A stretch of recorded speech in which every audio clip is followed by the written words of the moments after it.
to make a success of your career, avoid starting on a Monday.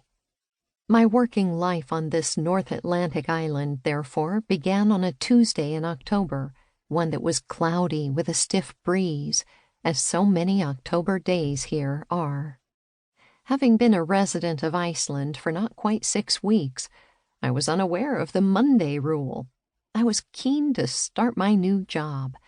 But when the CEO of the small software startup where I had been hired as a marketing specialist gave me the starting date, I felt in no position to suggest an alternative. After all, I was lucky. I had landed a job that related to my previous experience in a country where I did not speak the language and knew practically no one aside from my fiancé and his family. I moved to Iceland for love in 2003 when I was 27 years old. Before I met my future husband, Guðni Jóhannesson, in the autumn of 1998, my entire knowledge of the country consisted of being able to recognize its flag and its location on the map and identify its capital city as Reykjavik, thanks to hours playing Where in the World is Carmen Sandiego on a Commodore 64 in the 1980s.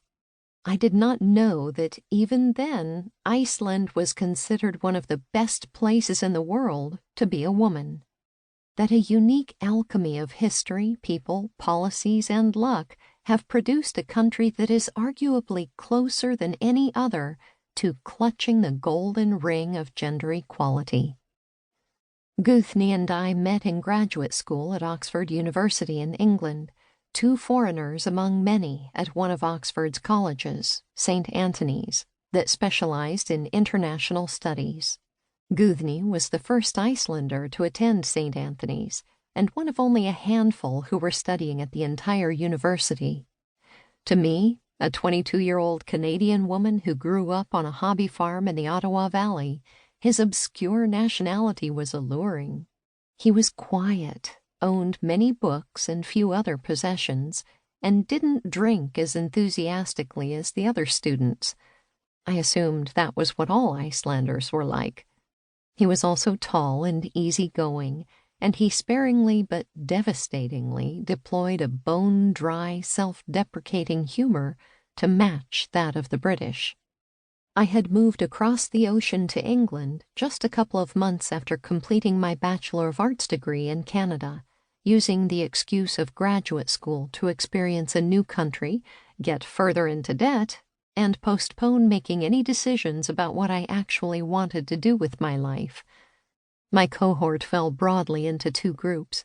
On one hand, there were those who, like me, had been in school all our lives, were hard-working enough to have been accepted at one of the world's most prestigious institutions, but prioritized our time in an arguably less constructive way. I never missed a pub or poker night and didn't bother to hear then Czech President Václav Havel deliver a sought-after keynote talk because I knew I would not be tested on it. On the other hand, some students had more maturity. Many had sacrificed much to be at Oxford, quitting jobs, painstakingly saving money, upending families. They were there to get the most they could out of the experience. Guðni, of course, not only attended the talk of the aforementioned Cold War dissident, but also volunteered as an usher at the event. He read the index of every book first, no matter the topic, in case there was an entry for Iceland. He clipped out articles in newspapers on topics as diverse as historiography and sporting heroes, and filed them meticulously by subject in a series of binders, on the chance that sometime in the distant future he could use them in an article or speech, a more prescient activity than the future president knew at the time.